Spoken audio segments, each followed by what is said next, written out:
বাঙ্গু শাহমাগিরা এদেশের আলেমরা যদি একটা পাদও মারে তার গন্ধ তাদের নাকে যায়, সেই গন্ধ তারা পায়। কিন্তু এদেশে বিভিন্ন জায়গায় নারীদেরকে হেনস্থা করা হয়, নারীদেরকে মারধর করা হয়, নারীদেরকে দর্শন করা হয়, সেই বিষয়ে কখনো কথা বলে না। এরা নারীর সমান অধিকার চায়, এরা নারীর অধিকার ফিরিয়ে আনতে চায়। কিন্তু কখনো প্রকৃত যারা যেখানে নারীদেরকে হেয় প্রতিপন্ন করা হয়, অসম্মান করা হয়, নারীদেরকে মারপিট করা হয়, সেখানে কথা বলে না। এদের মেইন টার্গেট হলো এদেশের আলেমরা, এদের মেইন টার্গেট হলো ইসলাম, আর কিছু না।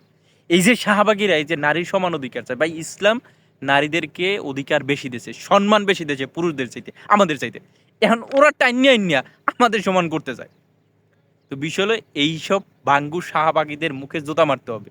কারণ যারা ধর্ষণ হইলে, খুন হইলে, এই সময়ের রাস্তায় হেনস্থা হইলে নারীদের পক্ষে কথা বলে না, একটা মিছিল করে না, একটা মিটিং করে না, তারা আর যাই হোক নারীর অধিকার চায় না। এরা মূলত চায় যে ইসলাম না থাকুক।